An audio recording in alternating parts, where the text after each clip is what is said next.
A first alert smoke alarm that keeps chirping, beeping, or acting strange after a battery change usually needs a proper reset. But before you press any buttons, make sure there is no real smoke, fire, or carbon monoxide danger. If there is any danger, leave the area first and only troubleshoot when it is safe. In this video, I will show you how to reset a first alert smoke alarm using a quick reset and a full factory-style reset. I will also show you what to check if the alarm still keeps chirping, including the battery, dust, hardwired power, interconnected alarms, and end-of-life warnings. Before you reset the alarm, it is important to understand the difference between silence and reset. The silence or hush button only quiets the alarm for a short time. It does not fully clear the alarm. A reset removes the power and clears leftover charge or a temporary trouble condition. You can use a reset when the alarm keeps chirping, after a battery change, acts strangely after cooking smoke or another nuisance alarm, does not test normally, or was removed and reinstalled. For a quick reset on a battery-powered first alert alarm, first remove the alarm from the mounting bracket if you need to. Open the battery compartment and remove the battery. Now press and hold the test or silence button for about 15 to 30 seconds. This helps drain any leftover power inside the alarm. After that, insert a fresh battery and make sure the positive and negative ends match the markings inside the compartment. Close the battery drawer completely, reattach the alarm, and press the test or silence button again. If you hear a few chirps or the test sound, the alarm is working. If the quick reset does not work, you can try a full reset or factory-style reset. Remove the battery tray or remove power from the alarm, then press and hold the test button on the front of the alarm. While you're still holding the button, slide the battery tray back in or reconnect battery power. Wait until you hear a short beep, but keep holding the button. When you hear a long beep, release the button. After that, test the alarm again to make sure it is working normally. If the alarm still chirps after you put in a new battery, check the battery first. Make sure the battery is installed in the correct direction and is fully seated, not loose.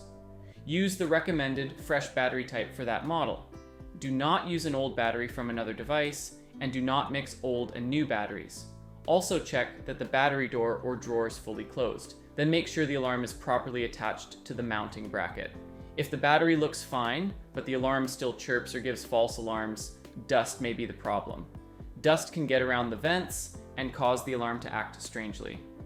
Remove the alarm if needed and gently clean around the vents. You can use a soft brush or a vacuum brush attachment. Do not spray cleaners, solvents, or paint on the alarm. After cleaning, reinstall the alarm and press the test or silence button again. If your first alert alarm is hardwired, remember that it uses home AC power and may also have a backup battery.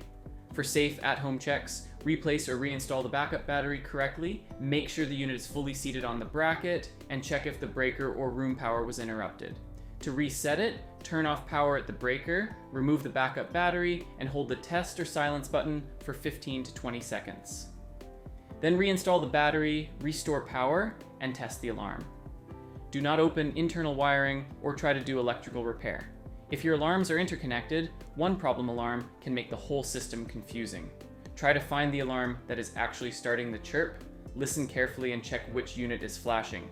Reset that specific alarm first, then test the system again. If the chirping continues, check the other alarms one by one. If the alarm keeps chirping after a new battery, proper battery placement, a closed battery drawer, reset, cleaning, and proper mounting, then the alarm may be expired or faulty. Check the manufacture date on the back or side label.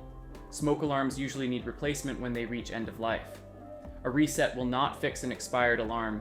Replacement is the best option if the alarm is near or past end of life, still chirps after a full reset and fresh battery, fails the test, or the sound is weak and inconsistent. You should also replace it if there's visible damage, corrosion, or repeated false alarms. That's it for this video on how to reset your first alert smoke alarm. I hope this step-by-step guide helps you stop the chirping, reset the alarm properly, and check the simple things like the battery, dust, power, and end-of-life warning. If you found this video helpful, please give it a thumbs up. And don't forget to subscribe for more simple home troubleshooting guides. If you have any questions or if this reset worked for you, let me know in the comments below. Thanks for watching, and I'll see you in the next video.